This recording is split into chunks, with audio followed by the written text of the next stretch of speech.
What is entrepreneurship is when you're going into something not knowing what is going to come out of this. We all believe that the job of a college or a university is to get somebody a job. And I think that needs to change. To start a company, to become an entrepreneur, and even to raise a small seed round is perhaps easier than cracking McKinsey or a BCG. What's your favorite thing about TETR? It makes you ready for a very, very uncertain world.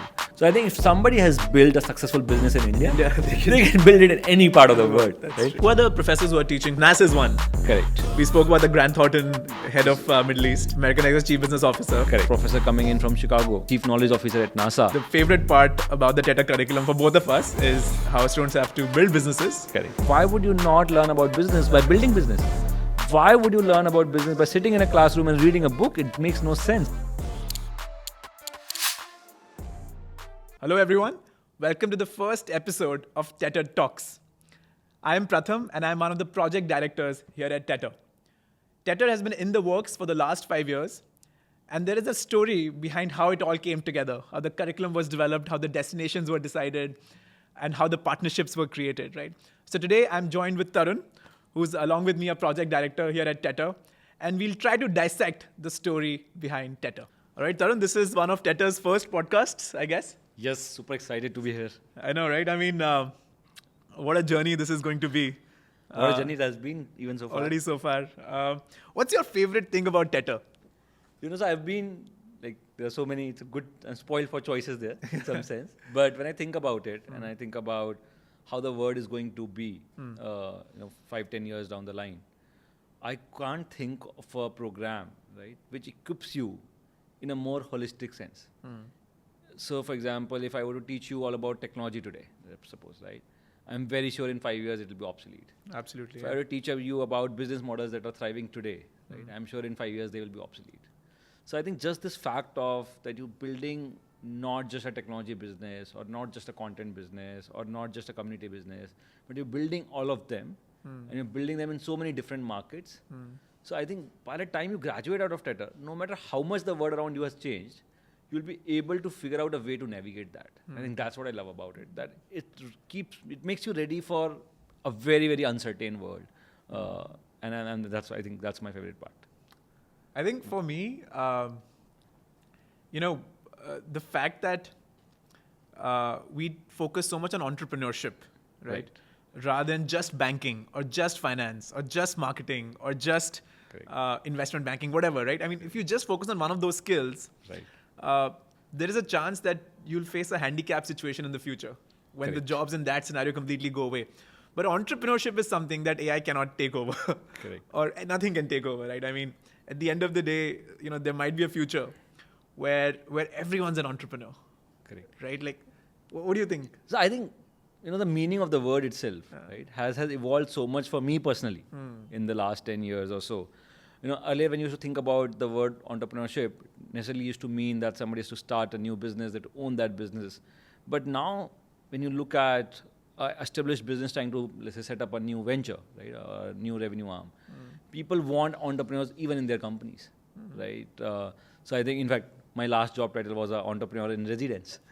So I think from the perspective of how workplaces are also evolving and the kind of skill sets that people need, you need somebody who's not just a banking expert, but who understands business and can get things done. And I think that's what has been the meaning of entrepreneur for me lately. So I think from that perspective, I think it's going to be one of the most critical skill set to have. I wanted to ask you two things. Right? Okay. One is, what does entrepreneurship mean for you? Because you've been obviously promoting it very strongly over the last few years. And if you were to think about, if somebody wants from you to learn about entrepreneurship, right, what advice would you give them? What's the best way that someone can learn entrepreneurship? Like, I think the good thing about banking or marketing or finance is that you know how to learn them. There are very well set courses. There are books. There are books, There are right? books. Very few books on entrepreneurship, very few well-established courses around it. So what do you think is the best way to learn entrepreneurship? I think for me, the meaning of entrepreneurship is it comes down to just taking a risk, right? I mean, when someone goes to an investment banking job, they know that at the end of the month or at the end of the year, they're going to make this much amount of money, right? If they work 8 hours a day, right? And that to me is not entrepreneurship, right? What is entrepreneurship is when you're going into something not knowing what is going to come out of this, right? And you're ready to take that risk and you're okay with that uncertainty, Correct. you're an entrepreneur, right? So you go on YouTube, you build a video, right? You create a video. You don't know how many views it's going to get. You don't know, how much YouTube is going to pay you, Right. if at all. Right. That to me is entrepreneurship, right?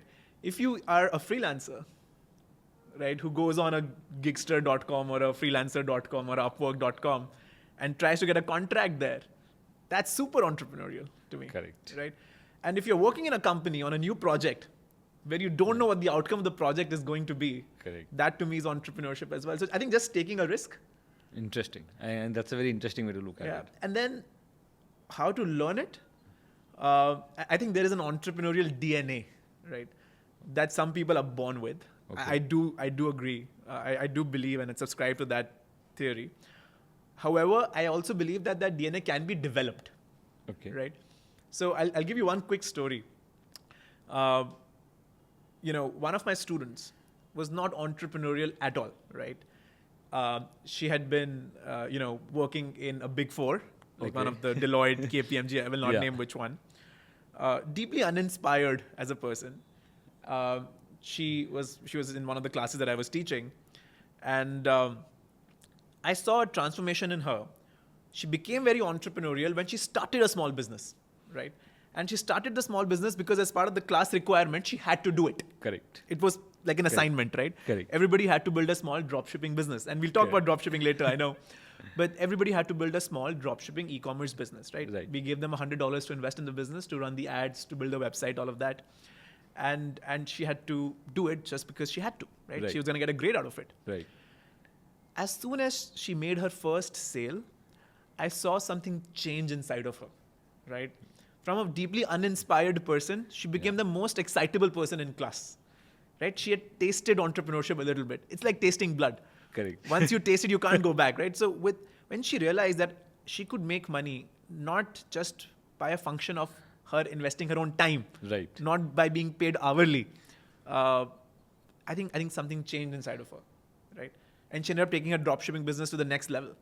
Right? Got it. I don't know where she is right now, but I remember she graduated, a very deeply entrepreneurial person. That transformation was unique. So I think, just give it a shot. If you give entrepreneurship a shot, you'll become an entrepreneur. Got it.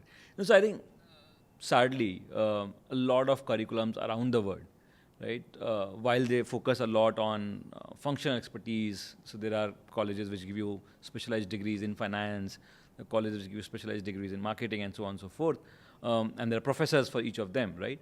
Very few institutions across the globe, and probably can't think of anyone at this point of time, right, which let you taste entrepreneurship while you're at college, right? So what role do you think educational institutions need to play if everybody needs to build this skill set, and for which they need to kind of experience it while they're still at college? See, first of all, we all believe that the job of a college or a university is to get somebody a job. Okay. Right. And I think that needs to change. Right. I mean, I think today to start a company, to become an entrepreneur, and even to raise a small seed round is perhaps easier than cracking McKinsey or a BCG. Definitely. Right? Yes. And this is a very quotable quote. I think we should probably write this down. And that's why I think that it's easier for universities to give outcomes to their students if they focus on entrepreneurship. Because it's easier to build a company than to crack a consulting role at McKinsey. And I think somebody was saying this very beautifully, that a failed entrepreneur is still more preferred by any recruiter than someone who has never tried entrepreneurship at all. I think in my team, all my companies that I've ever built, I think the executive team has always been an entrepreneur. The part of the reason we connected was similar, right? So, but I think the reason that universities globally have not focused on entrepreneurship is because till now, what was expected out of them was to give a job. Fair. Right. And so the more focused your education is, the more focused you are on investment banking or accounting or chemical engineering, the easier it will be for you to crack that job. Right? Fair. But now in the future, when these jobs are so uncertain and these industries are so uncertain, I think universities will have to start focusing. And I think we're seeing that happen at least HBS and Stanford, at Wharton, at IIT. I'm sure you have very interesting stories. Correct. But I think it's a good segue to talk about our education experiences. Sure. Right? I mean, how was IIT for you? People have heard about IIT, globally, Yeah. people are in awe of what is, and you went to IIT Bombay, which is the toughest of them all Correct. to get into and to graduate out of. Yeah. So I think, and a lot of people have said this, and I think you can only appreciate it once you're there in some sense, that the people who taught me the most at IIT, right, were sadly not the professors, right, were not teachers at all. The people that you learn most from at IIT is the students around you, right, because I'm like, it's debatable whether IIT has best professors or not, but definitely has the best students. I think just being around a bunch of super smart people, some of the smartest in the country in some way, I think that pushes you to next level, right? And the way people around you think, the way people around you are striving for greater goals, and the way people have done it in the past, right? That also sets up the benchmark. So, for example, because Bhavesh has done an Ola, you know that you can do it too because he was living in the same room as you or he was eating from the same mess as you.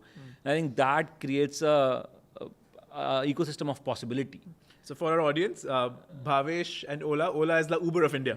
Yeah. And I think they've beaten Uber every time they've tried to enter the market. And Bhavesh is the... Yeah, so he's an alumni from IIT Bombay and one of the very inspirational figures for anybody looking to start up, let's say, in India, right? Absolutely. So I think that becomes one major difference. I think, like you said, that there's been some changes in terms of entrepreneurship coming to IIT. So I remember one of my internships at IIT was actually at this body called SIGN, which is actually an incubation center at IIT Bombay. And while I was graduating, it was the first year that IIT had introduced something called a deferral policy, where if you have started your own venture in your final year, you could defer your placements for the next 2 years, so that in case your venture doesn't work out in 2 years, you can always come back to IIT and sit again for placements. I think that kind of policy, which creates that safety net, which a lot of students need when they're graduating, I think that also goes a long way in promoting entrepreneurship. What about you at Wharton? I know you had a very, very interesting course. Oh, yeah. No, I think at Penn I took 40 courses. Right. And I can't stress this enough, that out of those 40 courses, 38 courses, I probably slept through at least 20% of all courses, right? I used to sit at the back. And I was a curious kid, but still, I mean, I did not feel excited about attending courses. Like I remember accounting, I was sleeping, stats, I was sleeping, control systems, I was sleeping. There were a couple of courses that were very exciting, of course. Right. Adam Grant was very exciting. Correct. There was a professor named Karthik Hosanegar, who also is on TETR's board, by the way.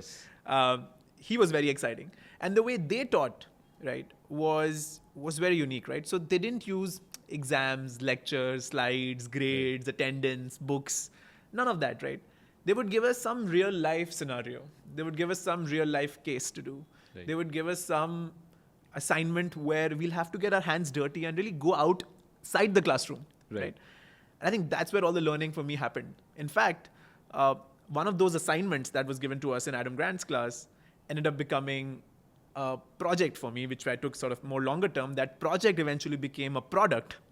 Right. That product became a company, which ended up running for almost 10 years, right? So that entrepreneurship bug hit me in that classroom when I was just given an assignment, right? And I've always wondered that what if all of my 40 classes were like that? Got it. No, I think, so I was talking to a professor the other day, right? And he's about to retire from IIT. So he's been there for a long time. And we were chatting about this piece. And he brought up a very interesting point. He said, Tarun, I struggle enough to get my students to do simple control system assignments. What is this talk about entrepreneurship? How do I get 20-year-olds or 24-year-olds to build businesses, right? We think this all sounds good in theory, but how do you actually make it happen? And I know you've had your fair share of experience there. So what's the idea there? That how can, let's say, a 50-year-old motivate a class of, let's say, 120-year-olds to actually build businesses when they're very new to that entire ecosystem? I think the concept is very interesting, right? So, see, we are trying to solve for the motivation. Correct. We want to motivate students, right? Correct. If you're motivating them by telling them, hey, listen, there's going to be an exam at the end, right? And you have to pass that exam and then you get a degree. That's extrinsic motivation. I'm doing this course, I'm doing this learning so that I can pass that exam, right? And get my degree. and not everyone will be equally motivated to do that, right? There is no real world implication of it. It's just that it's an exam. It's going to be a boring exam. Fine, I'll study one night before. One day after the exam, even if I forget everything, that's okay. That's okay. Right? I just have to pass the exam. However, when, what Adam Grant did with us was that he gave us an intrinsic motive. He's like, listen, here's a real entrepreneur who runs a shop right outside the campus. Right. And he's facing or she's facing this problem. Why don't you go solve this problem for them? Correct. Right? Now, for a student, the motivation is completely different, right? Now, they're not doing this to pass an exam. Right. They're doing this because they genuinely want to help that person. Correct. Right? They might actually make revenue at the end of the day.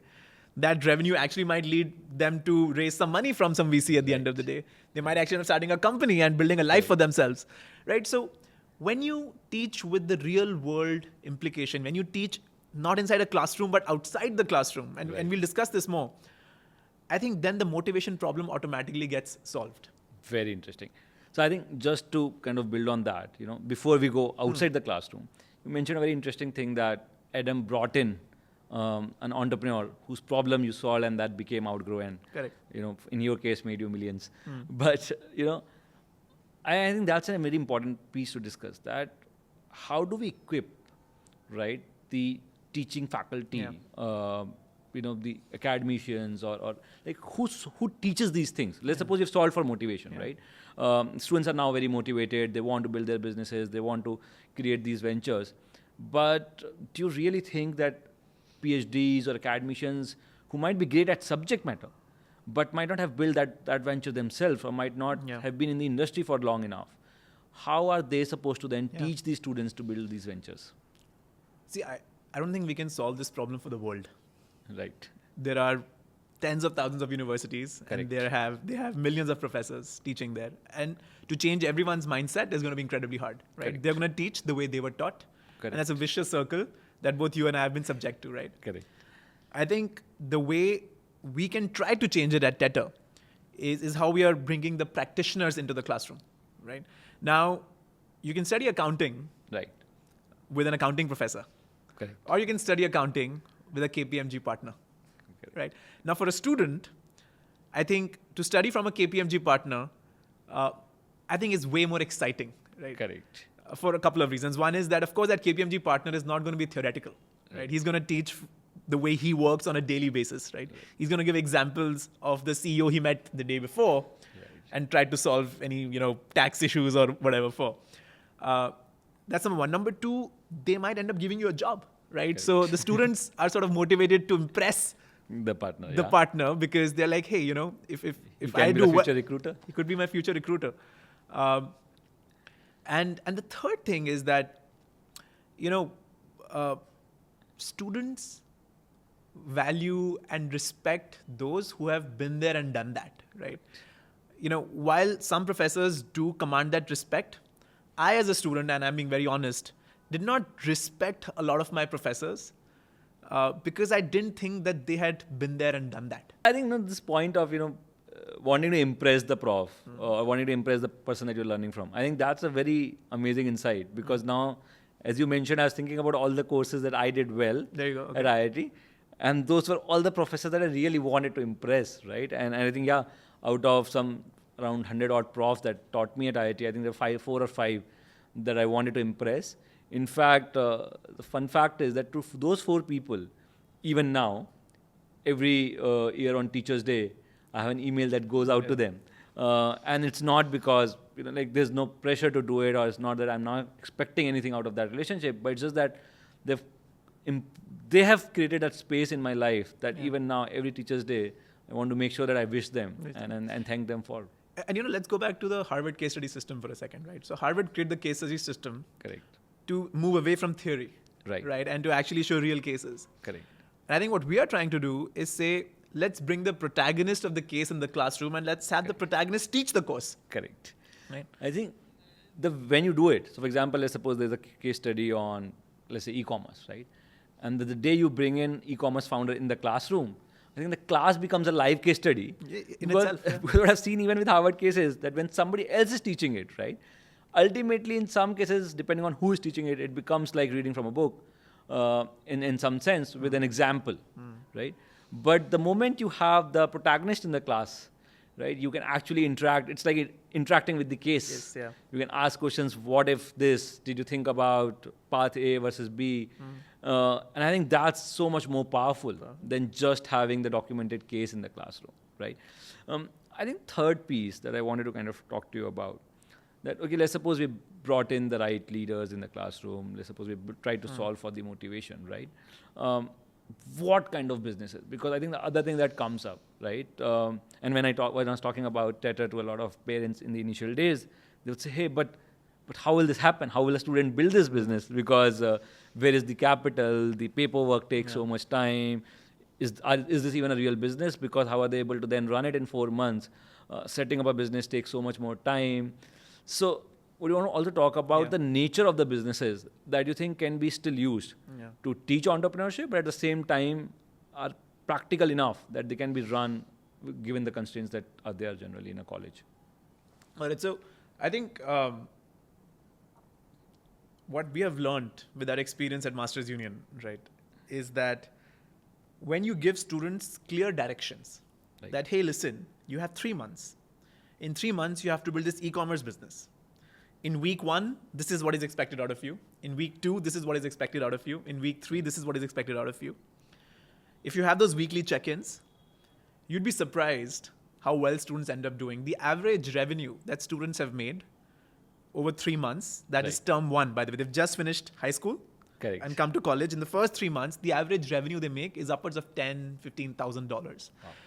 And generally, there's a 10-20% profit margin. Now, that's not going to change their lives. However, now they have this confidence that I can build a business. They've tasted the blood. They've tasted the blood, right? And, you know, this is not a one-time thing. We've been doing this for the last 5 years. Every year we have, you know, the average revenue is increasing because the directions that we are giving them, you know, that we are iterating on it and we are improving it all the time. We are bringing in better practitioners. We are bringing in better workshops. And all of that is leading to higher and higher revenues. In term 2, in TETR, after doing dropshipping in term 1, students have to build a YouTube business or a D2C business or whatever it is, right? My thought is that, you know, if they've built and tasted entrepreneurship, if they built one business and tasted entrepreneurship in term 1, term 2, we can, you know, level up a little bit. This is slightly more harder of an assignment. And again, if we break it down into steps, there is no reason why they can't do it. Now, you mentioned a few things, right, which is paperwork. That's where we come in. We help them with the paperwork. Right? They don't have to make those mistakes that an entrepreneur in the wild would. Right? Funds, right? So we try to get them to build businesses that do not require a lot of funds. So you can start a dropshipping business with absolutely zero investment. Max you need is $100. That will give you. For running your first ad, basically. Right. If you build a YouTube content business, right? These are slightly expensive, I think. But all you need is is not even an iPhone or a Vivo or an Oppo or a OnePlus, one of those phones, and you can start your YouTube content business. Right. If you want to build a blockchain business, right? You don't even need to pay for server space. All you need is a laptop. If you want to build a cloud kitchen, it's a zero investment business. If you want to build a Kickstarter, and do pre-sales. Even then, I think like you can do it basically with a PPT, essentially. I believe that's another thing that they learn, right? That how do you kind of figure out your way around constraints? Because I don't think any entrepreneur at any point of time in the world will have zero constraints, right? And I think the smart thing that I believe we've done with the TETR curriculum is that the businesses that we've picked up, right? Like you said, not capital heavy. We're not trying to kind of get them into manufacturing or those kind of businesses, or even compliance heavy businesses, right? So these are the businesses which are easy on compliances. These are businesses which are low on capex requirement. At the same time, still make you understand the implications of cost, make you understand what a P&L looks like, how do you market your products, help you learn about your customers. I think this is a great segue into talking about the curriculum now, right? So I think you already touched upon it a little bit. And I think, no matter what we say, I think the favorite part about the TETR curriculum for both of us is how students have to build businesses in every term, right? So in term 1, as we said, is a dropshipping business, right? Now, how, do students go about it, right? Like, and how does their outclass curriculum, building a business, work with what they study in class? Got it. So I think, see again, the idea is very simple, right? The core of every term is the capstone project, right? Is the business that you have to build. Now, everything that you do, whether it's inside, outside the classroom, wherever it is centered around this capstone project, around this central idea, right? So, for example, in term one, if you're doing a dropshipping business, I will not just teach you an accounting 101, right? I'll teach you how to read and write your balance sheets. Right? I'll not teach you Porter's 5 forces and stop at that. I will teach you that, but I'll go to the extent of how do you run ads on TikTok or Instagram or Google, right?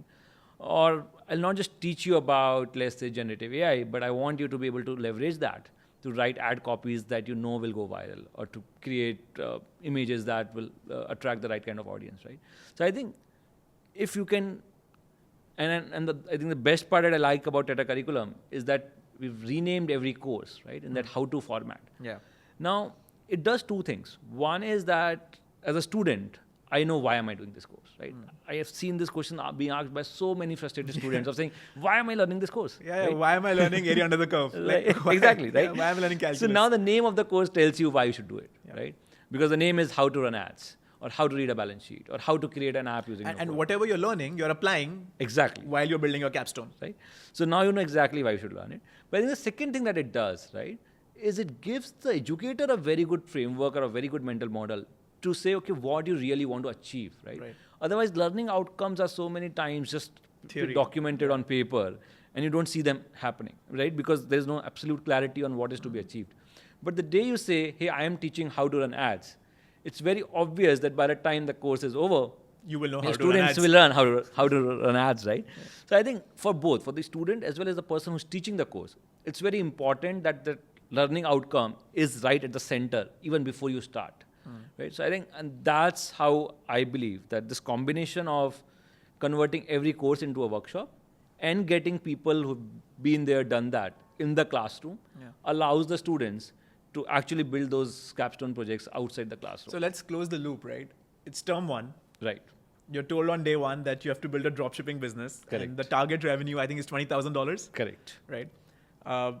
And you have these 10, 15 workshops that you will have to go through. 19 to be precise. 19 to be precise. 19 workshops in term one to be precise. Each of those workshops helping you build that business better. Exactly. Right. And each of those workshops are led by a practitioner, right? So if you're learning how to build ads, then you'll probably have someone from Facebook or Meta or Google or TikTok actually come in and teach you that. Actually, the person who's coming for the last workshop was actually the person who's handled millions of dollars in budgets running those ads, and has been doing that for many years, has now perfected the art of optimizing it depending on the algorithm and things like that. So he or she will be teaching that. I know for a fact that we have someone from Grant Thornton coming and teaching accounting, right? And students will be expected to submit P&L statements, expenditure and account statements, balance sheets for their real business. So the best part is that their grades of the dropshipping project, there's also a weightage on how well they've maintained their books and how well are they aligned with the things that the master taught them in the classroom, right? So if we can make accounting fun and if we can keep students awake in an accounting class, I think we have everything set. Correct. I think that's the hardest thing to do. But essentially, so what you're saying is that students will actually be asked to maintain their own books of accounts for their own business. Correct. Right. And how will they be judged then? Right. So basically, see, for example, if I'm teaching you, let's say, accounting principles, right? Saying, okay, these are the different entries. This is where you should, if there's a reoccurring cost, this is where you put it in your balance sheet. If there's a fixed cost, this is where you put it, right? In your own dropshipping business, right? You have made certain investments. Now, how do you show them in your balance sheet? And that's the best way to learn if you were sleeping or awake in the classroom, right? And that accounts for almost 15% of the weightage in the overall grade, right? So that becomes one way to make sure that you've learned your accounting well. So I think that's one piece. But moving on from that, when we talk about curriculum, right? When we spoke about saying, okay, you want to teach people entrepreneurship, you want to get the right professors or the right business leaders in the classroom. I think one element that keeps getting missed is the context. Right? I think one of the things that is spoken about a lot in academia and very hardly practiced in reality go to any academician in the world, anywhere, and you'll ask them, how important is context to teach students, and you'll say that's the most important thing. The problem statements that you're telling them should be relatable. For example, some times ago, the people used to take the examples of pi to teach Indian students about fractions. Yeah. And it's such a poor example because we don't have pi. We don't have pies, right? You would rather talk about a chapati or something else, but it has to be relatable context, right? And I think in that sense, for TETR to be truly powerful and for TETR to be truly global, I think that global context is very important, because how do you build a business in New Delhi versus how you build it in New York? I think are two very different problem statements, even if it's the exact same business. Right? So do you want to talk about a little bit on the global context? Because you've traveled quite a lot and you've studied at different locations. I think the world is flat, right? I mean, there is nothing stopping an Indian entrepreneur or a Filipino entrepreneur from having audiences and customers in 100 other countries, right? And that is the nature of all the businesses. Like, we are starting TETR for a global audience, right? Outgrow, the company that I previously built, had customers in 164 countries. I can't name 164 countries, I'm quite sure, right? And I think each country behaves very differently. The consumer behavior in each country is different. The laws and compliances in each country are different. The accounting systems in itself are different. I think, and most importantly, sense and sensibilities, aspirations are different, right? And so if you want to truly become a global entrepreneur, there is no way that you can become one by confining yourself to one campus, one country, one city, one university. Right? And I think that's where our initial conversations, I remember, was I think we were very set on the fact that we'll not build TETR confined to one city or one country. Right? And that will create thousands of challenges for us. We'll have to run this course across 8 different countries. Be traveling ourselves. Getting so much hate from our families, which I can only imagine.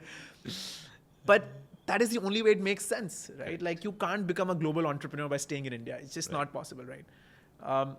So I think the way we chose, and I'd love to hear your thoughts on that, how we chose these 7 or 8 countries where students will travel.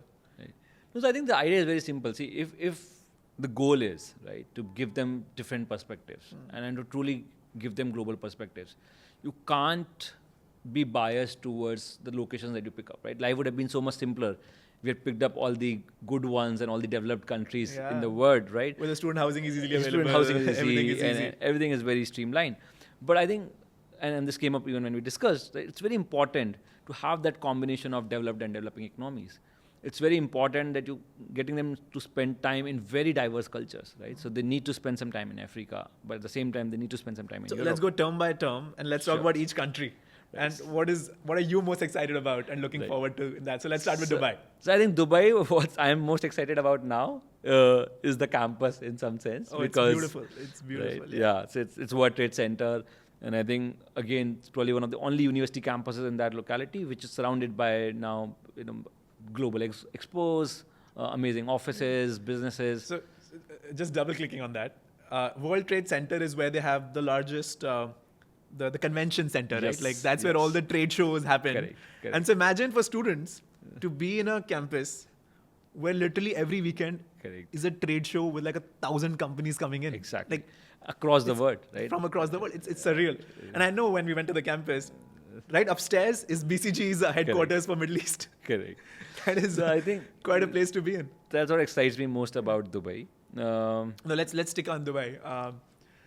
What about the hostel? So I think, again, what I loved about, what I love about the developed cities most is that the amenities that you get are amazing, right? So, for example, Dubai hostel, right?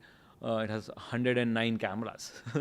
so with amazing swimming pool and the gym, and I think to be able to move from your home, right, to a city like Dubai and to have access to all of that, I think the idea is to make sure that it's the first term, so you don't feel the transition, at least as far as the amenities and those pieces are concerned.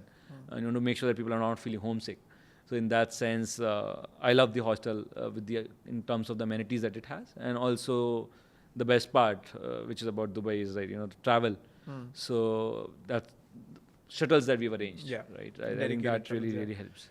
No, but the other thing is that I was looking at the itinerary Right. for Dubai, and in Dubai we're also visiting a lot of companies. Correct. Right. We are visiting some of their old, government-owned and whatever family-owned companies. Correct. And also some of the startups, Noon and Correct. Talabat. I saw on Correct. I saw on Yes. the calendar, but also large ones like Right. which one was the large the I think we're meeting Grand Thornton and American Express. American. We're also meeting the Emirates Airlines, right? Correct. We're going to see how they train their entire, Right. employee structure. I mean, so I am excited. And by the way, I just literally have goosebumps. I am excited to do that program. I can only imagine for 19, 20-year-olds how Right. transformative that Right. could be. Just the Right. term one, right? Right. I think because we're talking about the masters and experiences, one of the things that I'm really looking forward to is the class from NAS. Oh, right, yeah. right. So I don't know if you NAS Delhi has opened a great place called NAS House, Correct. which is a hub for creators, right? So imagine being taught by somebody like Nusair, who has built NAS Daily with around 64 million followers, but not just that, but actually going to NAS office and then being at NAS House, where you have creators from across the world co-creating content, collaborating with them, learning from them the art of scripting, the art of identifying your audience, getting the right hook, and things like that. So I think that's also in some ways surreal, and that's other thing that I'm looking forward to in Dubai. Who are the professors who are teaching? What's the calendar and the schedule looking like that? I think so. NAS is one. Correct. We spoke about the Grant Thornton, head of Middle East. Correct. So we also have the American Express CEO who's coming in. American Express CBO, right? Yeah. American Express Chief Business Officer. Correct. He's coming and teaching a course. We also have a professor coming in from Chicago. Okay. Booth, and he has this very amazing course, which is on how do you get entrepreneurship through acquisition. So it's a new asset class almost that he's talking about, where you look at businesses which might not be doing great or which might have been at a certain valuation over time. How do you make them turn around, right? And I think that's a very beautiful course that I'm looking forward to. Very interesting. And very interesting for a first-year student to be doing that. Correct. But at least I would give them that vision, right? That this is also Correct. Possible. Okay, so I think we also have Edward, right? Who will be Yes. coming. Yes. I don't know if he's teaching in the first term, but he's definitely going to be coming Yeah. and spending time with the students. Correct. So, by the way, for those who don't know, Edward has actually been the chief knowledge officer at NASA. And his class was the one that actually gave me the goosebumps first time I was Very at good, yeah. campus, right? Where he talked about how one of the NASA missions was about to fail. And then the space scientist who was there kind of, navigated that situation, right? And his course on managing complexities and taking decisions in an uncertain world, I think that's one of the most powerful and most helpful course that I believe is there in the curriculum in some sense. And what a great course, right? How to make decisions in an uncertain world. I mean, Correct. that's such a great course. And a beautiful context to think about it, right? Like a space mission is as uncertain as it gets. Yeah. Right. So And I was talking to him and we were figuring out the course details, and he mentioned that the final assignment for the course is that he's going to ask students to pitch a business to him on moon, right? So the business has to be in the context of being built Wow. on the moon, right? I'm busting with ideas. Yeah. Exactly. And you assume that, other than gravity, Right. which is slightly less on the moon, everything else is in your control.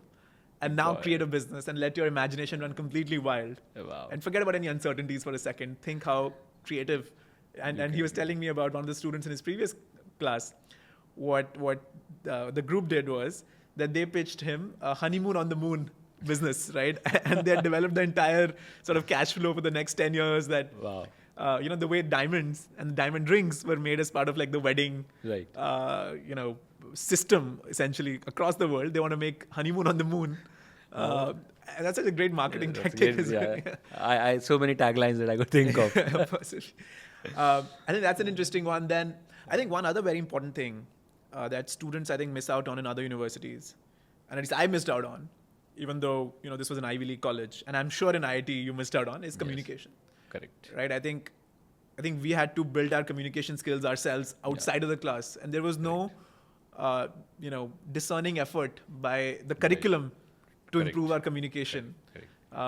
And I know we have someone from Harvard coming and teaching. Yeah, I think Mir. the term one itself, yeah. Yeah.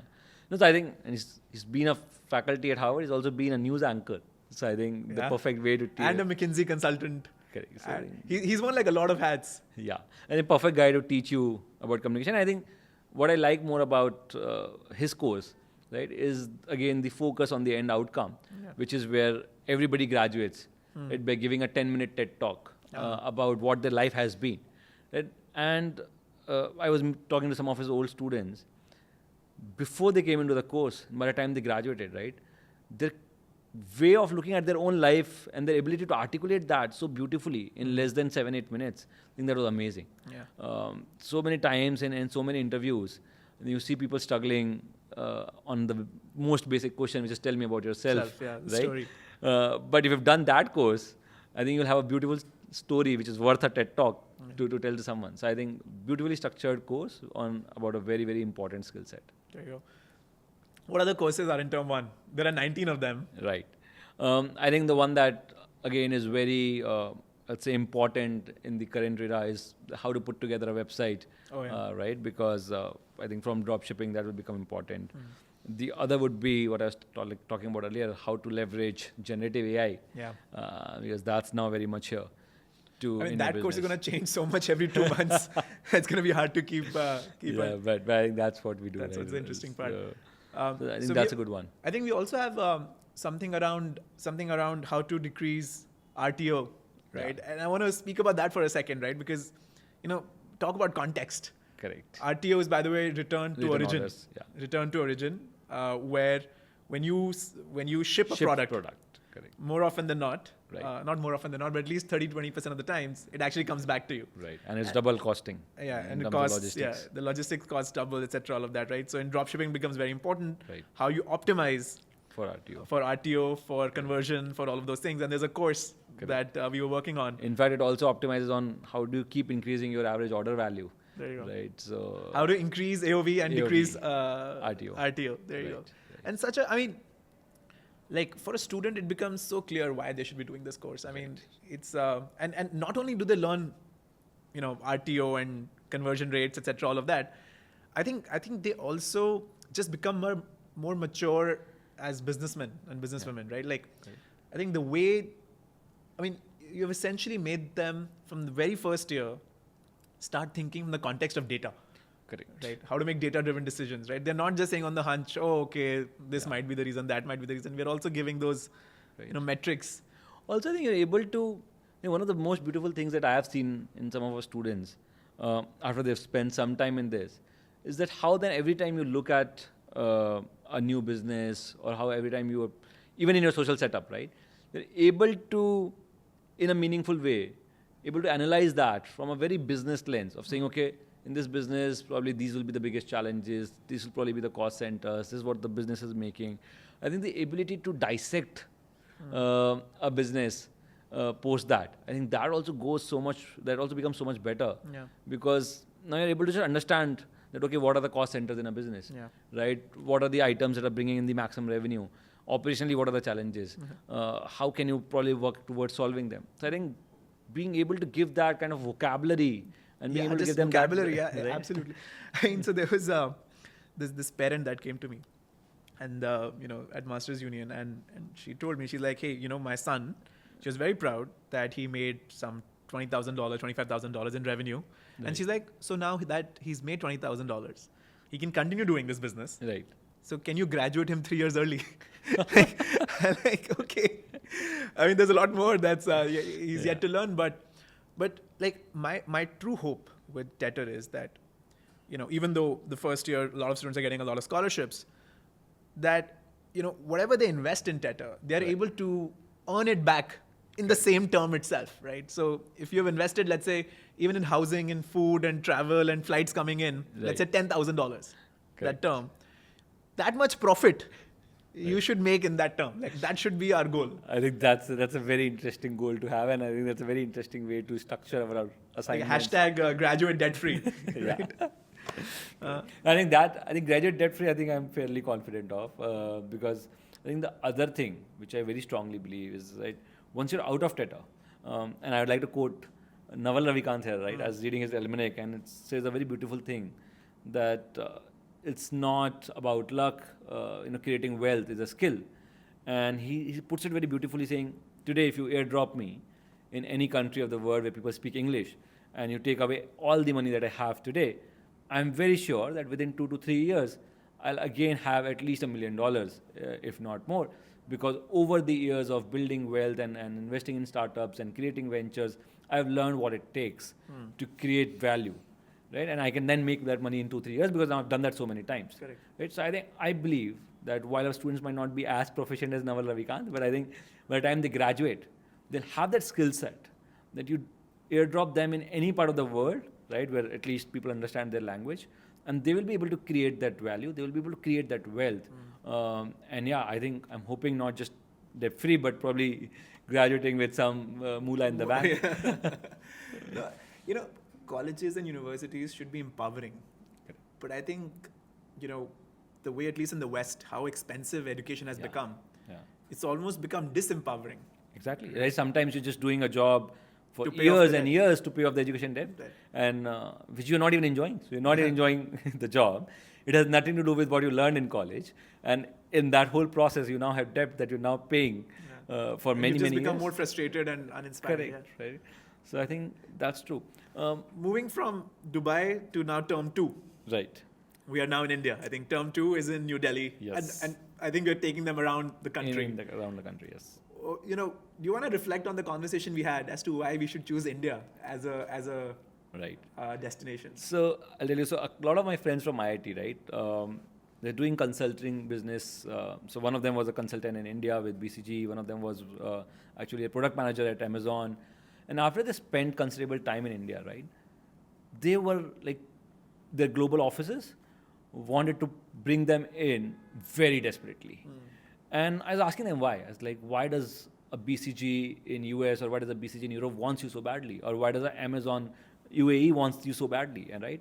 And the part was that India is one of the most difficult markets to crack. And I know the Uber CEO was here sometime back complaining about the same, right? One of the most difficult markets to crack in sense of diversity, right? You have the very urban audience, but at the same time you have a rural audience, and you have a lot of people in between, right? You have people with probably not a lot of brand loyalty because people are very value conscious.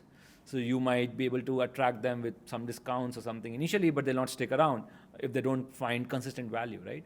So to be able to work with a customer set which is so diverse and so value driven, you really have to be on top of your game, right? So I think if somebody has built a successful business in India, they can build it in any part of the world, right?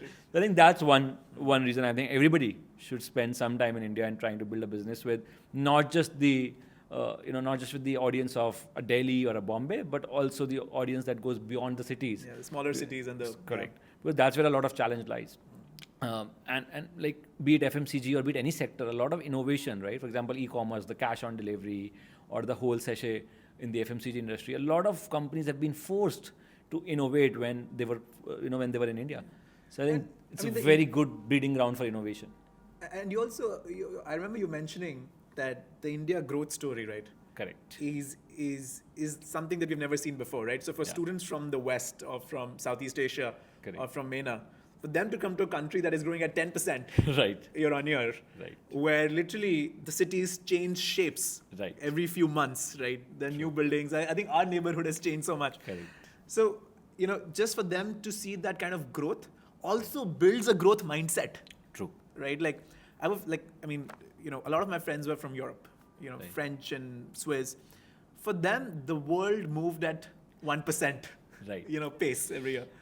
And my friends from China, my friends from India, even US, for them, the world moved much faster pace. And that's the growth that they expected from themselves as well. And I think India will definitely push people to think about their growth in a much more aggressive way. Right. No, I think the competitiveness alone, right? So for example, if you're talking about India, it would be incomplete if we don't mention the IITs, right? Being the alma maters for a lot of US CEOs now. I think almost every FANG company has a CEO now from IIT, right? I think the competitiveness, for example, to get into IITs, I think people should experience that to see, kind of how competitive something can get, and if you can thrive in that environment, then obviously there's a lot to learn from there, right? So how much time are TETR students spending in IIT? Yeah, so they're spending almost 2 months. And within that also, we picked up very interesting modules.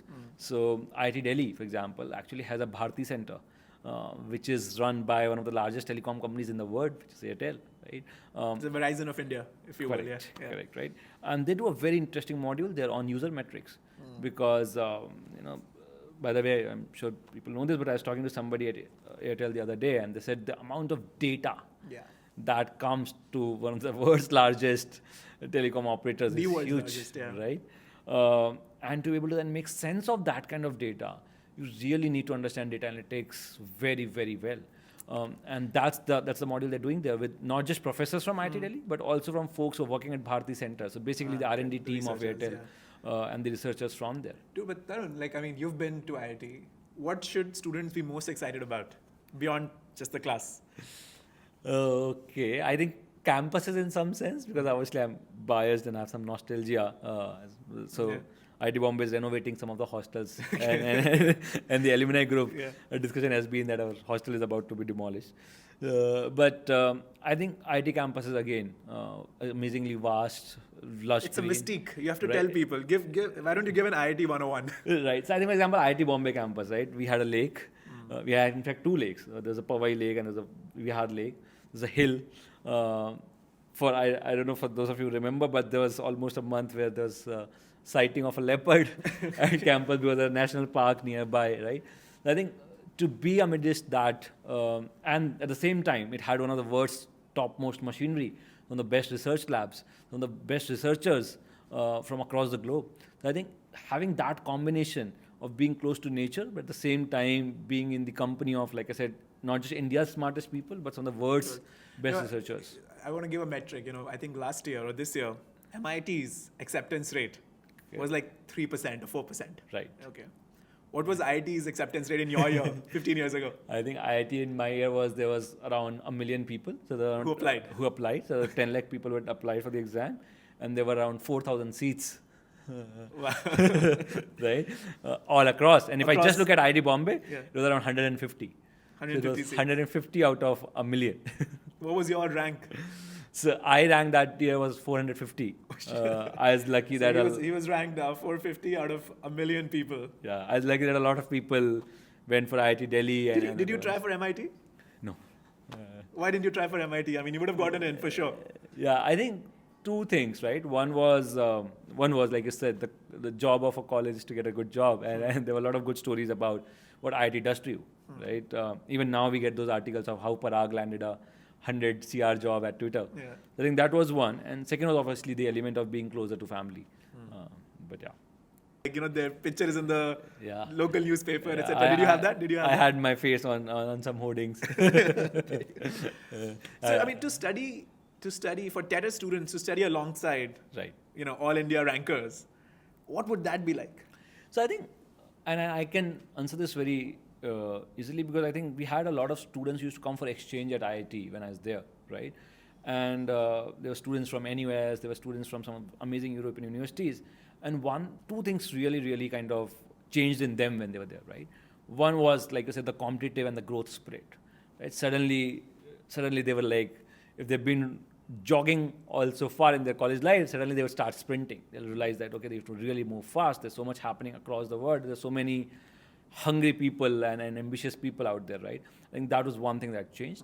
I think second thing was, like I said, this art of solving problems with a very casual approach, right? So to believe that you can solve any problem if you really put your mind to it.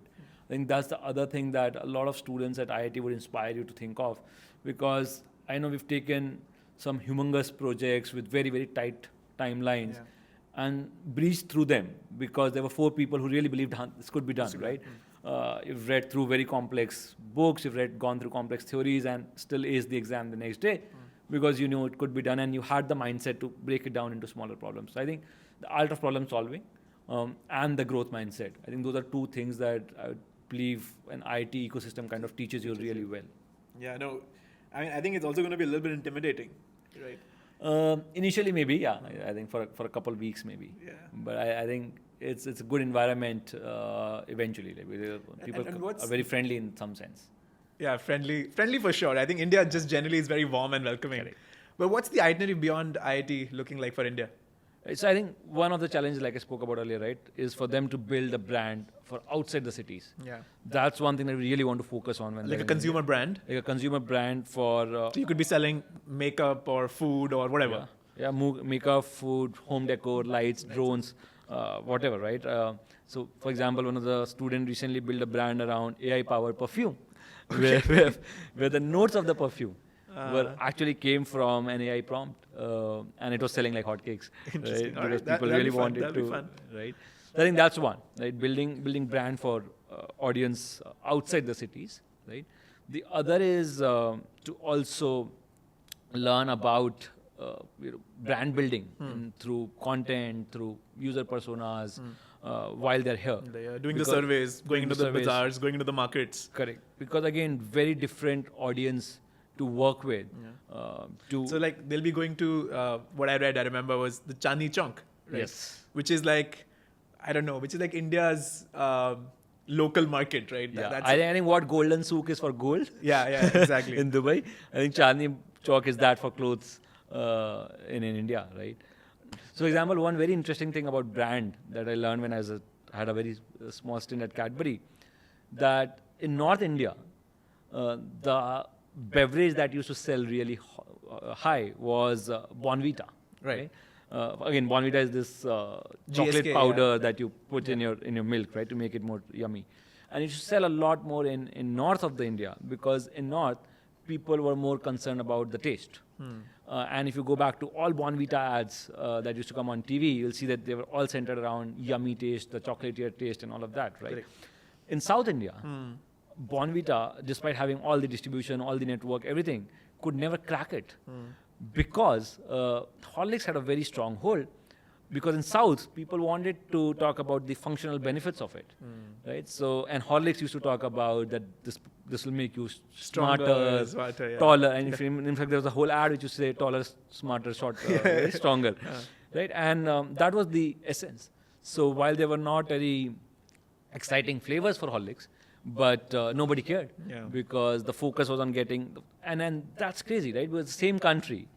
It's exactly the same product in some sense, right? But just because one is focusing on taste, it has amazing market share in one part of the country. With the same positioning, they're not able to get anywhere in the other half, and then vice versa. I think that's a very interesting thing to learn about, for example. I think India is actually not one country. Exactly. India is like 20 countries put together. So if you want to build a brand in India, it's like building 20 brands, because you have 20 different kind of audience, which will resonate with 20 different positionings. And I think that's what excites me most India about this is stuff. larger than Africa. India is larger than Europe. Correct. India is larger than, I think, the entire Americas put together. Correct. Right, and that's how complex also it is. I mean, Yes. it's. So I think that's what excites me most about that term of saying, can you really solve for that? And like I said, you may fail at it, but if you're attempted at that, doing branding or building a brand or launching a product in any other market would feel like a breeze. So visiting, you're spending time in IIT, you're visiting the bazaars of India. I believe you're also taking students to, the large companies of India, right? You're taking them to Reliance factories, the large oil refineries. So we're doing something called TETR tracks, which is a very interesting combination. So for example, they're also going to a street vendor to figure out how much money does a street vendor make and what does the cost economics look like. And they're also going to Adani ports, which is one of the largest ports. I think it's top 10 in the world and one of the largest in India, right? Handling billions and tons of cargo every day. So I think that combination of seeing a very small business versus seeing a mammoth, right, which is operating with tens and thousands of people, and being able to understand the complexities and the nuances of both. I think that's again is a contrast that India lets you have, because the diversity is just too much. So I think TETR tracks are going to be super fun. I'm looking forward to all of them, but especially one of the TETR tracks is where they're going to this sweet shop, which is almost 150-year-old and does close to 5 million in revenue, right? And I think that's a very interesting business to just investigate and deep dive in. All of this, and what about the courses? Now, what are the how-tos in India? Yeah, so I think one how-to in India is basically how to design consumer surveys, for example, right? the art of asking the right questions. Yeah, because you have to build a brand. Correct. You have to know which questions to ask. Correct. Then one is how to leverage design for building a brand, right? Because what kind of colors would you show to a rural audience versus what kind of color scheme would you pitch to a very sophisticated, extremely rich urban audience, right? So how to leverage design to inspire credibility. That's one very interesting course. Like I said, there's a very interesting module on data that's happening both at IIT and even otherwise. And we also want them to get a sense of, again, they're in India after all. The course would be incomplete if we don't get them introduced to some elements of computer science and coding. So they're also going to write some computer coding while they're in India. Right. So data is quite important. Data, brand building, marketing surveys, and those are some of the interesting courses. And then this is more coming from a computer science and business and technology standpoint. Correct. And I know that we also want to focus a little bit on liberal arts, right? Correct. We also want to focus a little bit on making sure that students also understand the sense and sensibilities of the country, and the history and the politics. And Indian politics is obviously very interesting. But can you share the liberal arts courses that students will be doing, both in Dubai and in India? Sure. So I'm glad that you mentioned about liberal arts, right? Because remember the 5 professors that I mentioned? Out of them, 3 were from liberal arts. so while I was at IIT, my favorite professors came from humanities department. No, but for India, I think the 2 that we picked up. One talks about the colonial history and the entire freedom movement of 150 years, because the way the country got transformed over those 150 years, right? I think that's a phenomenal case study for anybody to look at, no matter where they come from, right? And it's a great study in sociology. It's a great study in leadership, right? Because bringing a country of 1 billion people together with so much diversity towards a single cause, I think that's one of the best lessons in leadership.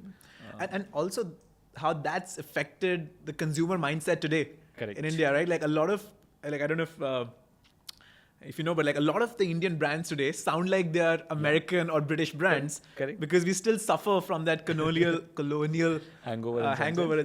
In fact, the Aditya Birla Group, which is one of the largest retailers, the brand is Ellen Solly or Peter England, right? The name itself has England in it. Peter and England, right? As British as it gets. It's so interesting how then history and sociology and marketing sort of come together. And students get to understand that combination. Right? I think it took me a long time to understand that, to be honest, and really be aware of that colonial hangover. True. And I think other course that I really love was Thinkers of Modern India. This is a course which has 3 elements, and this is also one of my favorite courses at IIT. So it's basically divided into 3 parts. One part is where you look at art, and you look at how, who have been the major contributors in art, how have they influenced that space, right? So look at some of the biggest influencers in the art space and their work. You also look at some of the biggest cinema makers. Right? Bollywood makes the largest number of films all across the world. So you learn about cinema and look at who have been the top 3 or top 2 filmmakers in the last 100, 200 years, and how has their work influenced society. Right? And third is obviously writers and books. So for example, the 2 books that we've taken, one actually comes from Mahatma Gandhi before he became famous. Right? The one that he wrote in 1920, which is Hind Swaraj.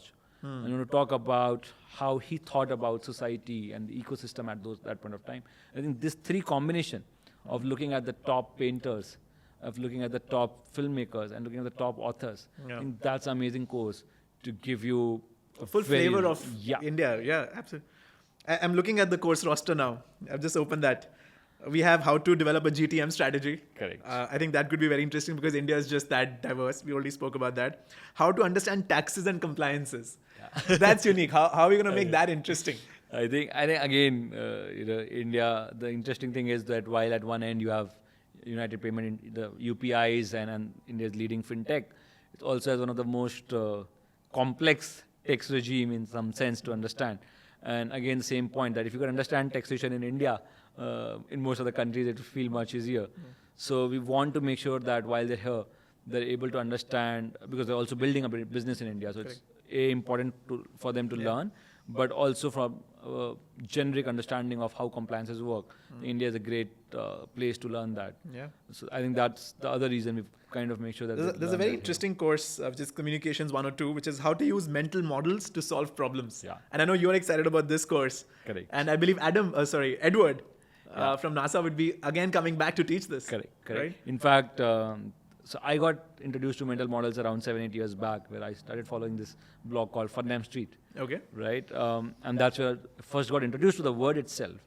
And the more I started kind of reading it and looking at it, it allowed me to kind of, look at problems with a very different lens, and look at the same problem sometimes with very different lenses, right? I know David Coleman recently expired, the author of Thinking Fast and Slow, which is again a sort of a mental model of saying what are the things where you can think fast and what are the things where you really need to think slow, and decide more deliberately, right? So this is essentially a course on how to think. On how to think. On how to think, right? And I know I didn't have a course like that, at least at Penn. Yeah. But I'm very excited. I want to sit in this course, right? I mean, this has implications in every other course, right? It sort of prepares you to... And that's what all consulting work, for example, all your McKinsey, Bain, BCG. Structured thinking. And Correct. That's what all the work is all about, is ability to structure your solutions. How to manage personal finances. Yeah. I think, I was reading the book that we spoke about earlier. And one of the things that everybody cribs about is, right, that I went to school, but it's not helping me do my taxes. Right? And we wanted to make sure that no TETR student ever has to crib about saying, I went to school, it's not helping me solve my taxes. I did not understand compounding and saving. Correct. Until it was very late for me. Right? I mean, I wish in college, even though I think at that time Penn or Wharton was like the best business school. Correct. I don't think I ever learned about how to save money. And like till today, that bothers me. If I'd started saving slightly earlier in life. No, I think in the way the world is evolving, right? I think it's very, very important that students learn about compounding, about saving their money, about different asset classes, investing, and the pros and cons with each of those asset classes, right? Yeah. If they're gonna be, we know that they're gonna be making a lot of money after TETR, so so they might as well learn these things. It's a very interesting course, which is how to motivate your teams and give feedback. Yeah. Right. So I think this also came from the experiences from previous batches, right? One of the things that you often saw that students struggled with was not finance or data or product, but was working together because people come from very diverse backgrounds, and you put something together, right? There might be things like, oh, that person is not doing enough, I'm doing more work, and he's or she is not doing this, that. And we realized that the teams that often did more better in terms of revenue or profits were not the ones that had the best idea, but were the ones that were able to come together and execute it really well, right? I think that's a problem that's not just true to these students, but even at workplace. You see the teams that perform well are not the one who have the most expensive resources or the ones who have most number of people. It's often the teams that are able to work well together, right? So we want to be able to do that so that when TETR students are working in any team after college, they're a delight to work with. They're a delight to work with. And I think these courses will go a long way in making that happen. How to give feedback? I mean, such an important and underrated skill.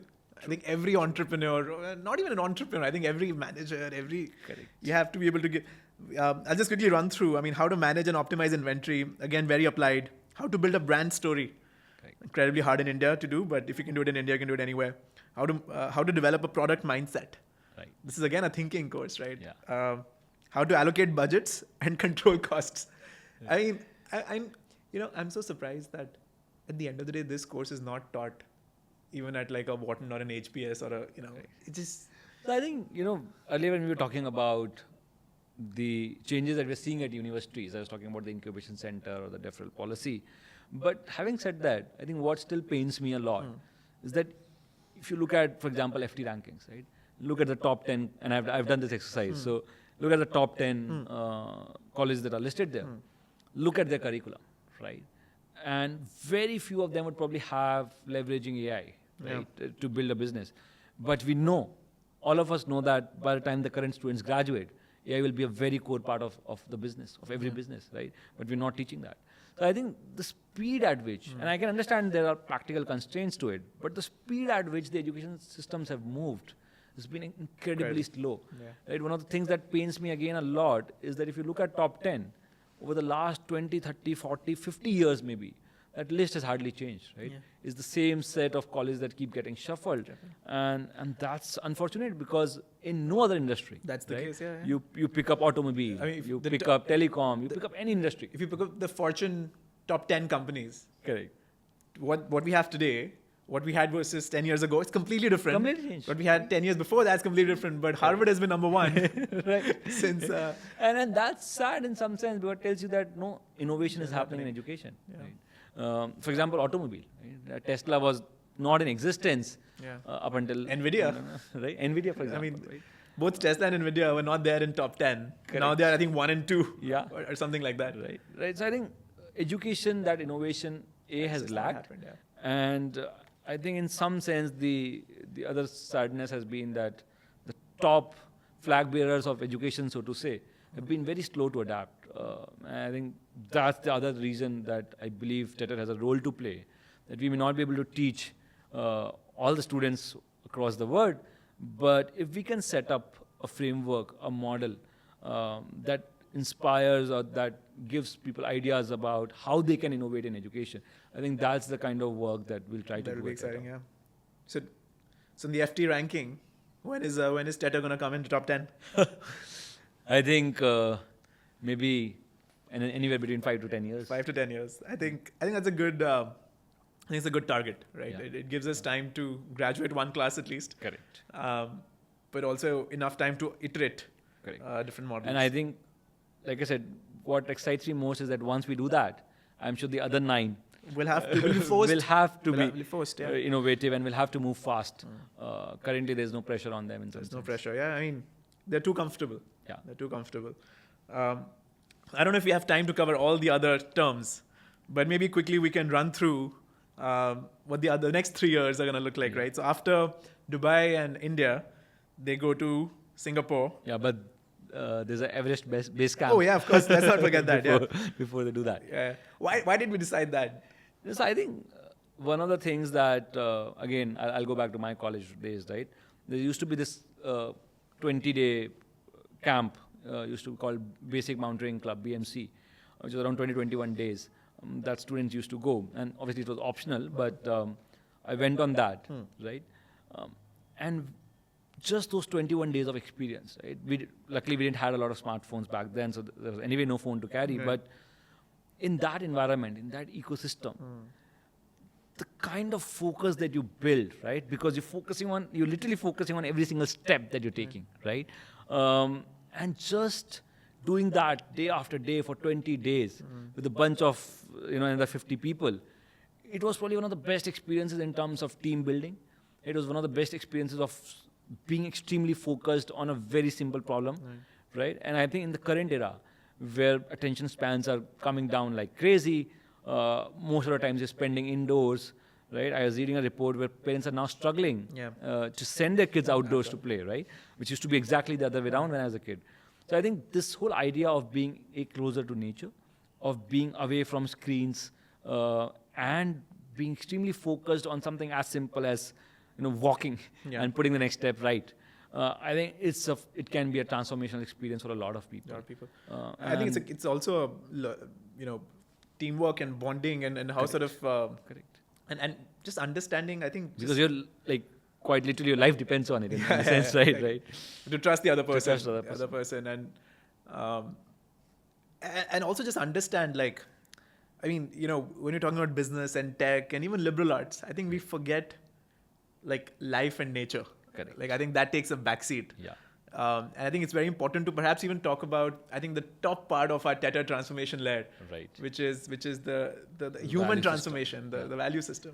No, I think, and because you talked about layers, I think I'll set up some context of how it came up, right? The question that we had asked ourselves of saying, what is the job of a college, right?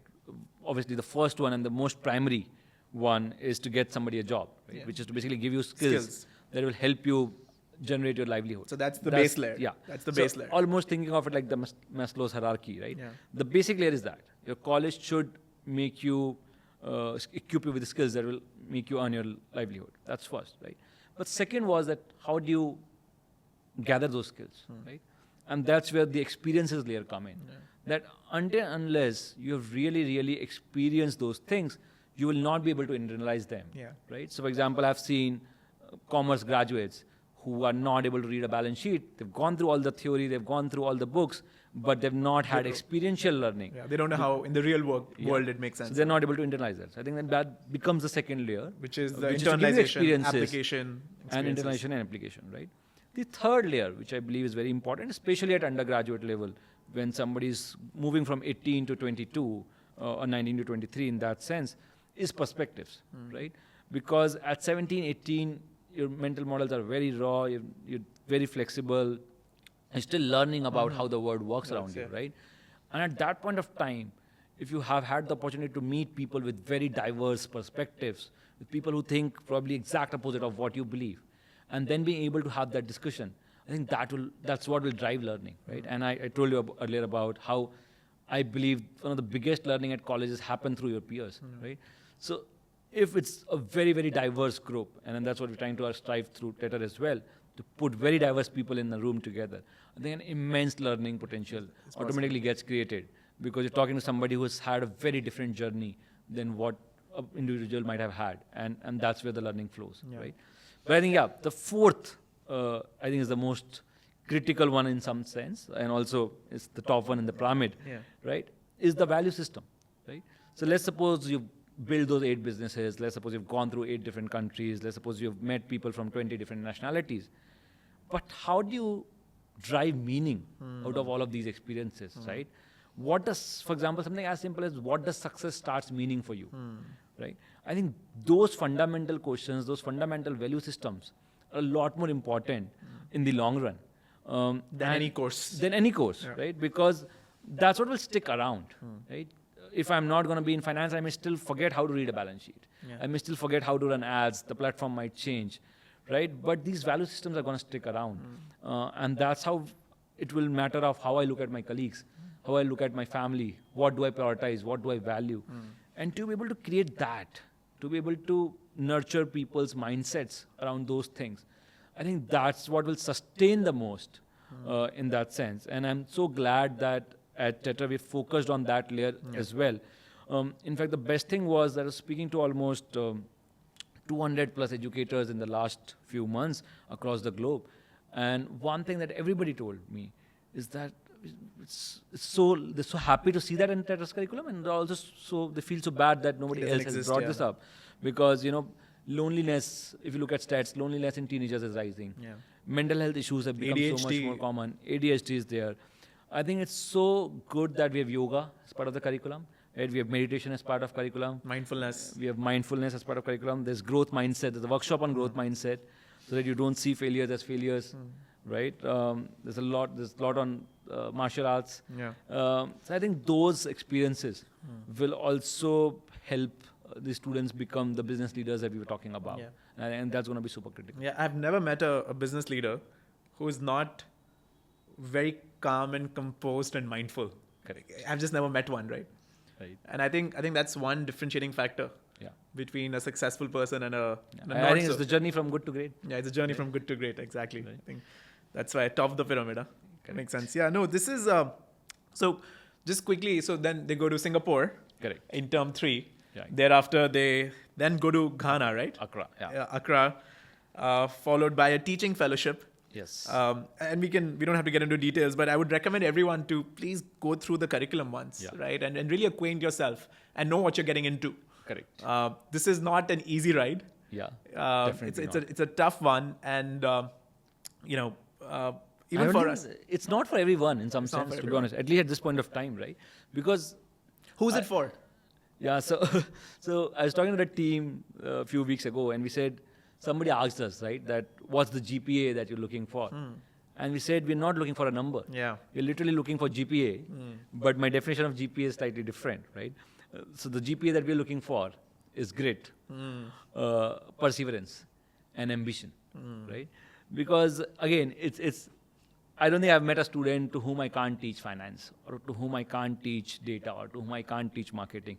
I think all of them are a lot more easier to teach than to teach somebody grit, and to teach somebody to persevere in that moment, right? There's a term in learning called frustration tolerance.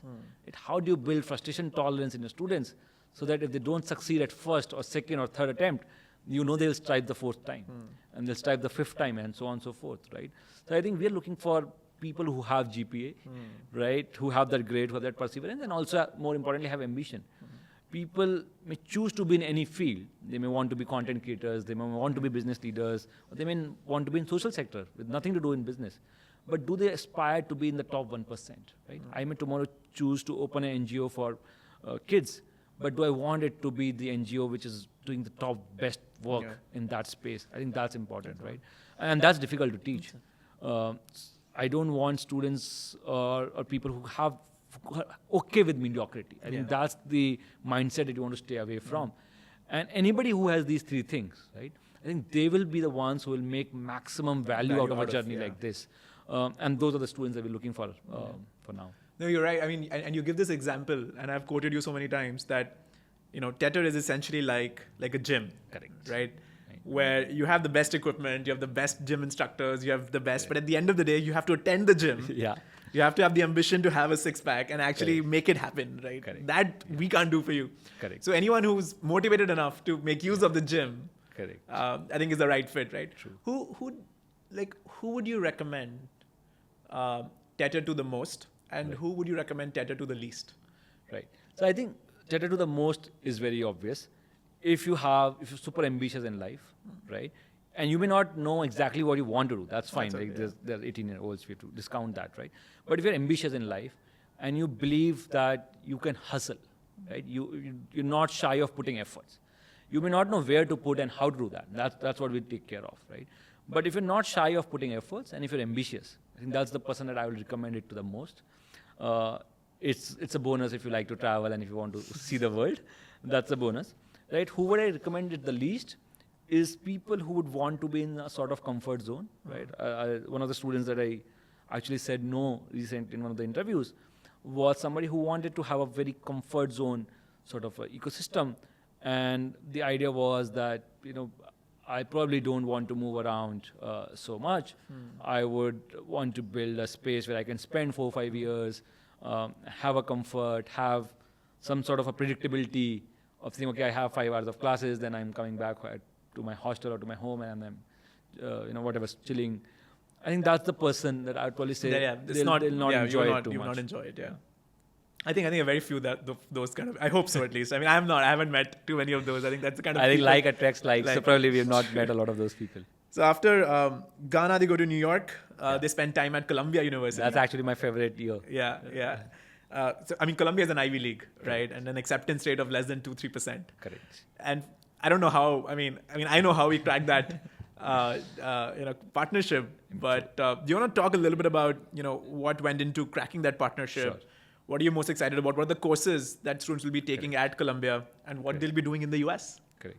No, I think, like I said, my favorite term, and one of the reasons it's my favorite is because it took the longest to kind of make that ready, right? I think what went into that partnership, one of the most important constant was obviously time, right? To just spend a lot of time with the Columbia team and to show them the vision that we have with the program and what we're trying to achieve, right? I think that really helped.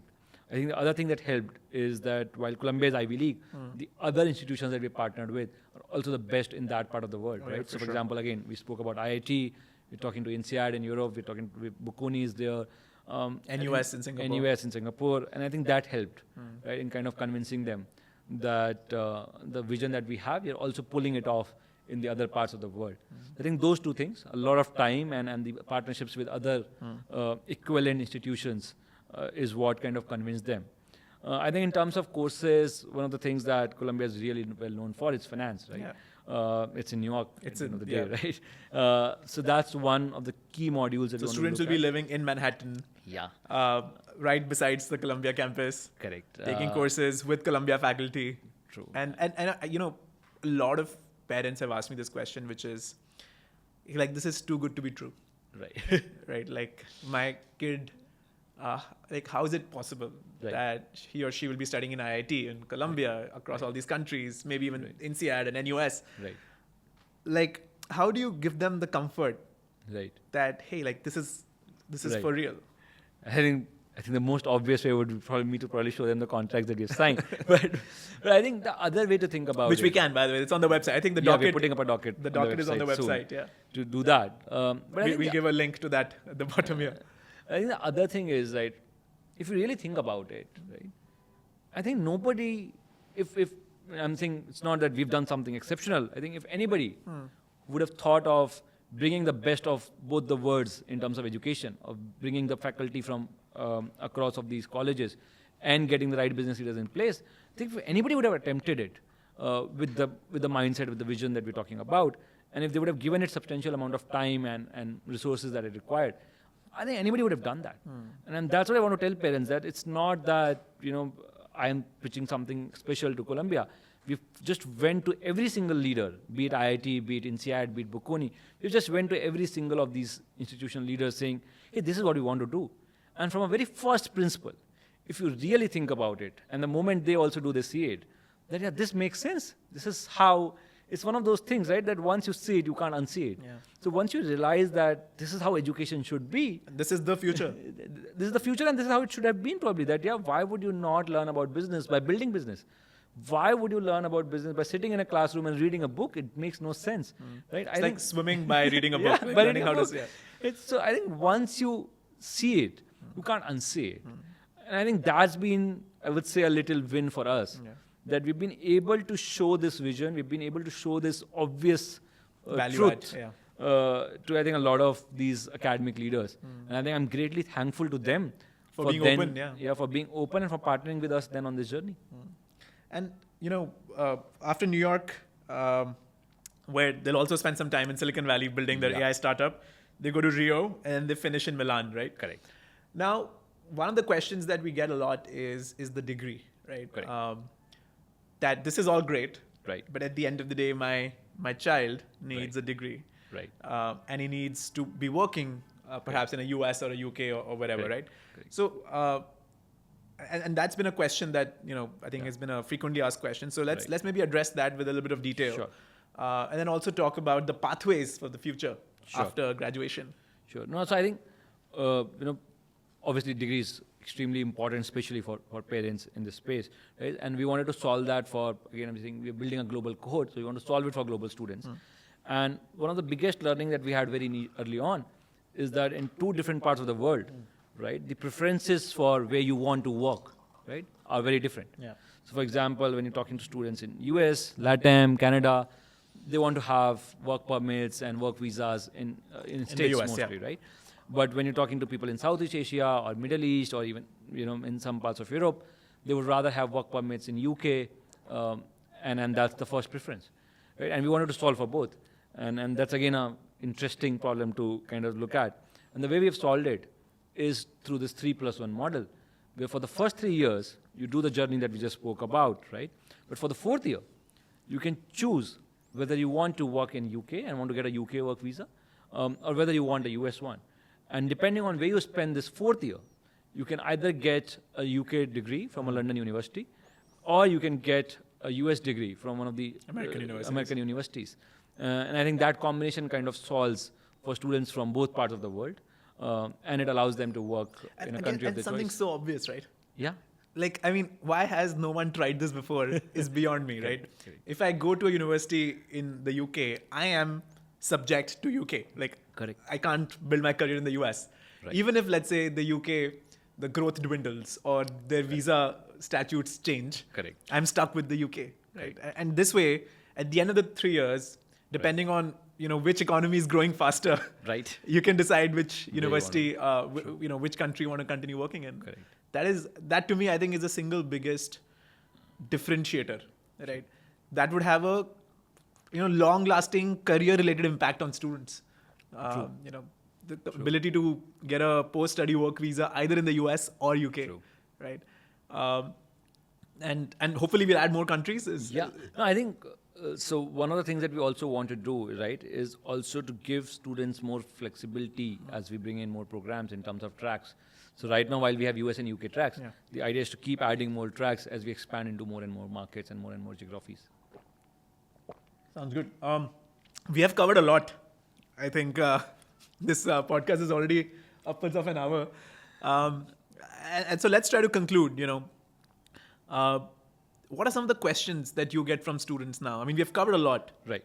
But what are some of the questions that you get these days as you're interviewing? Right. And before, we get to that. As we conclude, can you also share some of the students that you have met so far? Yeah. You have interviewed so far. What kind of students are applying? I know that we've already built almost a quarter of the cohort. Correct. What does that look like? Which all countries are students coming from? Right. No, I think some very, very interesting stories there as well.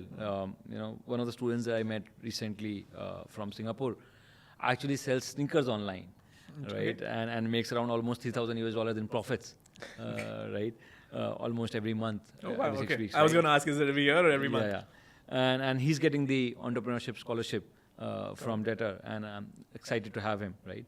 The other student that we really loved was the one who hacked, I can't name the country, but hacked their country's website when he was 15-year-old, and then helped the country's government to actually catch a hacker.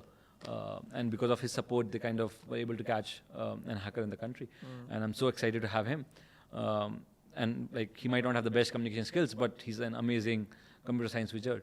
Having said that, there's one of the students who actually has close to 400K followers on social media already, and has been building content for the last 3 years.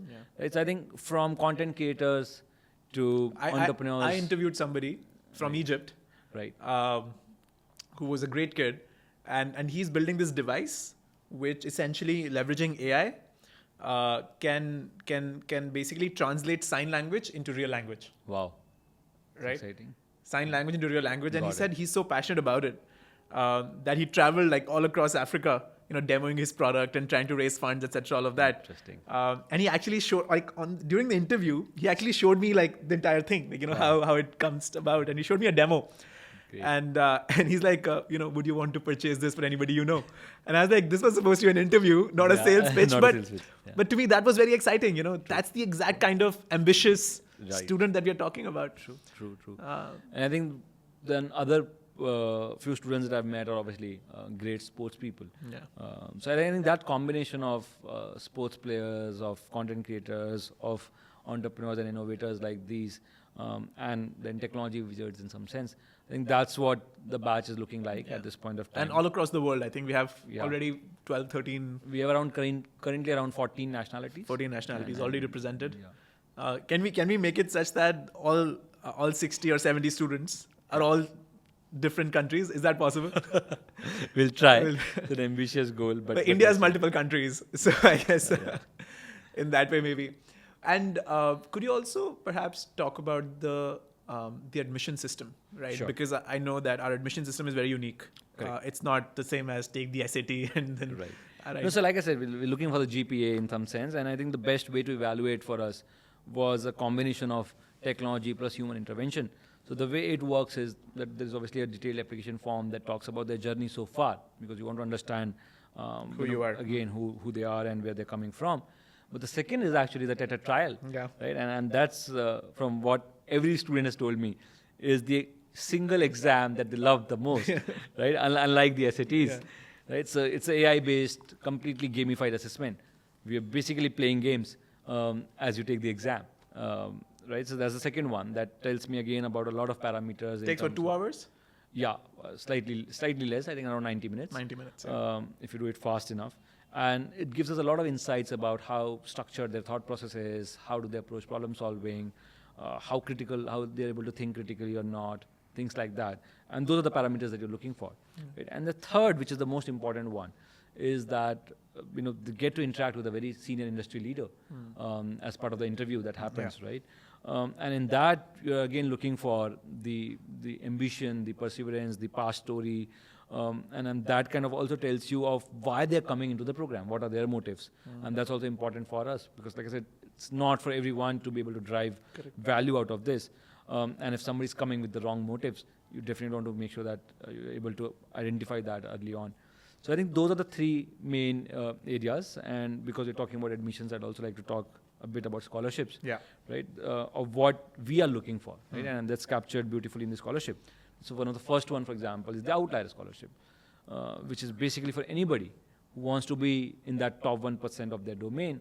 So if they've already done some work in that area, or if they at least aspire to be, right? I met somebody who was super into space science, and while they're still in school, they've participated in every space science competition, they've been on global competitions, they've gone like too deep into it, and you can see the passion, right?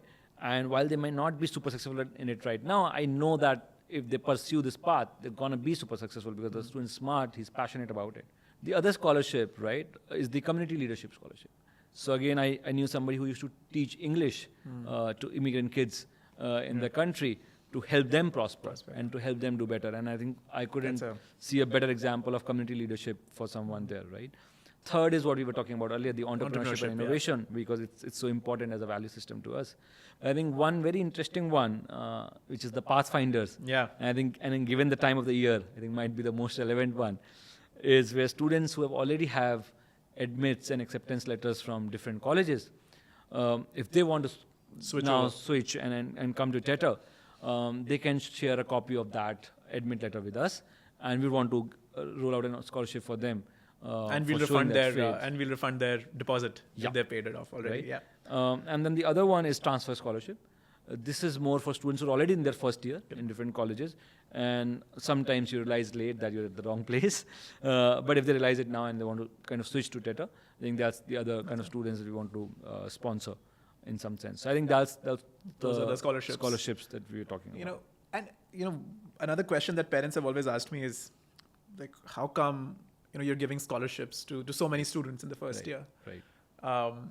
And in the way I always answer it, and I'd love to understand your answer, is that we want this first batch to be sort of the groundbreaking batch, right? This batch to be a group that other colleges look at and they're like, whoa, this is truly an excellent group of people put together. Correct. I think so. I also get that question a lot. And I think one of the things that I sense when people are asking this question is the economics and the business sense of it, right? You're saying, okay, you want to sponsor 60 students fully, right? Why, right? Why are you putting in so much money? Generally, colleges don't do that. They put it in infrastructure and other things. Where you sponsoring 60 students on 100% scholarship, right? And I think while what you said is absolutely true, I want to also highlight the business sense of it in some sense, right? Is that TETR, we're not building TETR for 5 years or 10 years or 20 years, right? It's for the decades to come. Centuries, probably for centuries to come, right? And when you're building something that long-lasting, you need to be very, very particular about what kind of brand TETR in itself becomes, right? And I think TETR's brand is basically its students, right? You can't build TETR's brand in isolation with the students that are coming in. So when I think about the scholarship, right, I think about it as an investment towards that brand, because, and I was telling this to a school counselor as well, that when these students, 4 years down the line, when they become super successful, when they do great things, right, that's the story that I want to talk about, because that's the story that defines what TETR is, right? The single, it's like having 60 brand evangelists who are super successful talking about you wherever they go. And that's an investment, right? That I definitely make it, right? It's a no-brainer when you think about it in that sense. So I think the moment you take a long-term view and the moment you think about brand equity of TETR through these students, I think it becomes super obvious that it's a very worthy investment, which will have an amazing ROI in the long run. Absolutely. So even from business sense, it's been the right decision to kind of take. Definitely. And I think all great colleges or universities were actually, in some form or another, started like this. The first few batches are the hardest to get, and by giving these scholarships, we're just optimizing on the quality. Yeah. Also, I think the flywheel, right? If you attract the best talent, the best students today, you know that it's that much easier in your second batch to get that same quality or maybe even better. And if you can keep making the bar higher and higher, right, it just keeps making our life easier in that sense, because you now have super smart people to work with and super smart students to teach. And I think that's the other thing that we are a little bit greedy about. We want to get the best students across the globe. And for that, again, this is a great starting point. Tarun, on that note, I think we've spoken for long enough. You know, I think we've covered everything. I think just one last thing, okay. right? Okay. One last thing. One wish that you would have for TETR. Okay. From this first batch. You know, the first batch of TETR, the first cohort, is going to be, you know, remembered for a very long time, right? These are the top 2.5% early adopters in that, you know, chasing the chasm story. And my only wish is that, you know, they'll have so many resources and opportunities and, you know, buffets laid out in front of them, that they truly seize the moment, right? That they truly know the privilege position that they're in, and they truly make use of it. Because if they do, even 30%, I don't think everyone's going to be, you know, squeezing the 100% value out of TETR, but even if they get 30%, it's going to be transformational for them, right? And I think that case study that this first cohort will set will inspire like thousands of colleges. True. You know, I can already see 5-10 years down the line, like every university, every major university having like this cross-border program. Correct. An outclass curriculum. An outclass curriculum, exactly. You know, I really hope they seize the moment. What about you? Yeah, I think same wish, right? I think I just wish that, taking back the gym analogy, I think the motivation, the enthusiasm, the energy with which students come in, I just hope that they're able to sustain that throughout this journey, because it's literally going to be a long journey for them. And if they can make the most out of it, I think that's what I wish for, because like I said, if they're able to take even half of that value, it will be super transformational. That's right. On that note, thanks everyone for joining us. Thanks, Tarun. Thanks. This was tiring, but I think very, very well put together. And I hope all your questions are answered. Feel free to leave comments. We'll try to answer if anything is left unanswered, or if you have any follow-up questions on anything. But thanks again. Thank you, everyone. Thanks a lot for joining.